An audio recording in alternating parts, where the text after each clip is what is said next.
In March 1970, in Cleveland, USA, the temperature inside a surgical theater was dropped to 12 degrees Celsius. Amidst the distinct ticking of a monitor, the eyelids of a rhesus monkey fluttered slightly and then slowly opened. Its head was still swollen from surgical sutures, yet it could turn to follow the doctor's voice, smell the mashed bananas a nurse held out, and even grimace in pain when pricked by a needle. However, from the neck down, its limbs were bound by invisible chains, unable to move even a fraction of an inch. This head, capable of sensing the world, had just been transplanted onto the body of another monkey, while the body that originally belonged to it had long since been discarded into a medical waste bin. This marked the first time in human history that a head transplant was successfully performed on a primate. It was also the first time we dared to touch a proposition that once existed only in mythology. Can consciousness truly migrate with the head from one body to another? In reality, the concept of a head transplant did not originate in the 20th century. Ancient Egyptian mythology tells of the god Horus restoring a lost eye through transplantation, and Mary Shelley's Frankenstein foretold the ethical controversies of stitching together a being from corpses.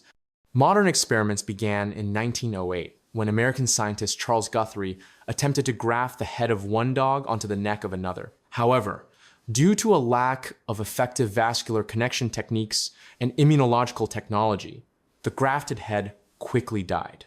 By the 1,950 seconds, Soviet scientist Vladimir Demikov conducted numerous experiments on dogs, including transplants of hearts, lungs, limbs, and even heads. He successfully enabled a two-headed dog to eat and drink, though its survival time was very short.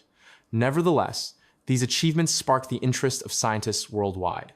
In the 1,960 seconds, the development of hypothermia technology brought new possibilities to head transplantation, as low temperatures reduce metabolic rates and extend surgical time. Robert White was the pioneer in this field.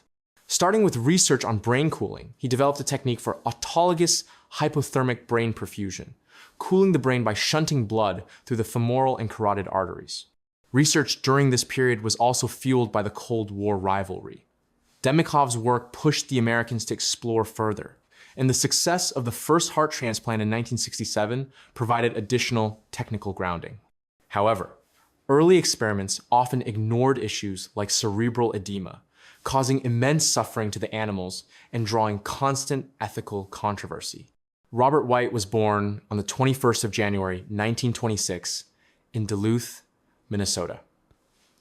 After his father died in World War I, he was raised by his mother and aunt. Encouraged by a high school biology teacher, he developed a fierce passion for neuroscience. He earned his MD from Harvard with honors in 1953 and a PhD in neurosurgery from the University of Minnesota in 1962.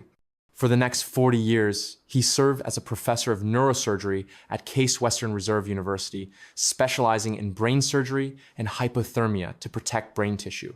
A devout Catholic and father of 10, White was a member of the Pontifical Academy of Sciences and founded the Vatican's Bioethics Committee in 1981. This committee influenced the Church to recognize brain death as true death, creating a crucial ethical basis for organ donation, though White himself opposed in vitro fertilization as a violation of natural law. Despite being known as Humble Bob, his experiments were highly controversial. PETA branded him Dr. Butcher, but White firmly maintained that scientific inquiry should not be limited. He even began exploring human head transplantation, practicing on cadavers, with the hope of helping patients like Stephen Hawking or Christopher Reeve. He believed that a head transplant was simply a form of whole-body transplant that could save those with multiple organ failure. In 1970, White's team at the Cleveland Brain Research Institute performed the rhesus monkey head transplant that shocked the world. Rhesus monkeys were chosen for their anatomical similarity to humans. Technically, White developed an advanced cooling system using a helmet and fluids to circulate and lower temperatures. His autologous hypothermic brain perfusion technique allowed cold blood to be pumped directly into the brain, keeping it below 15 degrees Celsius, while the body remained warmer for surgery. The procedure involved 2 adult monkeys, monkey A, head donor, and monkey B, body donor. The team anesthetized both, lowered their temperatures, and severed the spinal cords. They connected the carotid arteries and jugular veins of monkey A's head to monkey B's body to restore circulation. While the blood vessels were successfully connected, the spinal cord could not be rejoined due to the technical limitations of the time. Finally, muscles, the trachea, and basic nerves were sutured to ensure breathing and swallowing. The monkey survived for 8 days. It recovered basic senses, hearing, smell, taste, and vision, and its facial expressions remained normal. However, it was completely paralyzed from the neck down. Despite immunosuppressants, the monkey eventually died from transplant rejection. More terrifyingly, after waking up, the monkey exhibited signs of extreme pain and confusion, with distorted facial expressions and attempts to bite the surgical team. The physical and mental torment was visibly profound. The core controversy lies in the treatment of animals. Rhesus monkeys possess complex cognitive and emotional capacities. Subjecting them to spinal severance and paralysis for a few days of life was condemned by PETA as vivisection.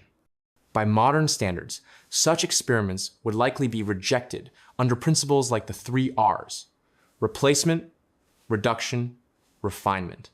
Critics argued this was more of a scientific spectacle than medical progress, as it failed to solve the problem of spinal reconnection. The European Association of Neurosurgical Societies classified such projects as unethical.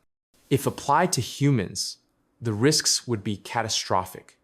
Irreversible brain damage from cooling, toxicity from lifelong immunosuppressants, and the unsolved issue of paralysis.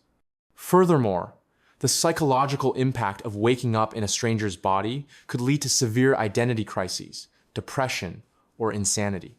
Despite the notoriety, White's selective hypothermic brain perfusion technique directly spurred the development of deep hypothermic circulatory arrest in modern neurosurgery.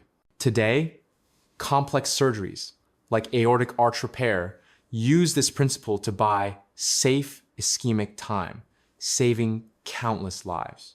Additionally, the failure to reconnect the spinal cord triggered a 50-year wave of research into spinal repair, from stem cells to electronic bridges. Moreover, White used his findings to persuade the Vatican that a brain could maintain consciousness independently, helping to establish brain death as the legal standard for organ donation globally. Without this experiment, modern organ transplantation might not exist as it does today.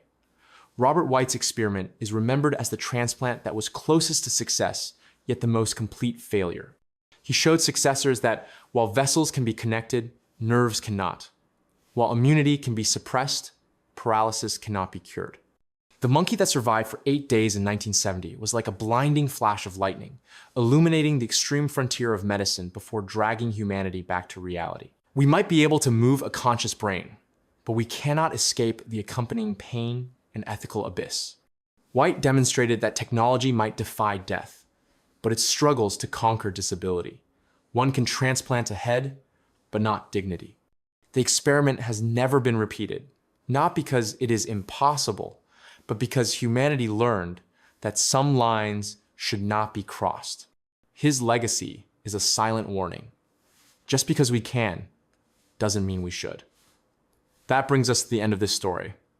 What are your thoughts on this experiment? Let us know in the comments below. If you found this video interesting, don't forget to like, save, and share. I'm Thattstrange, and I'll see you in the next video.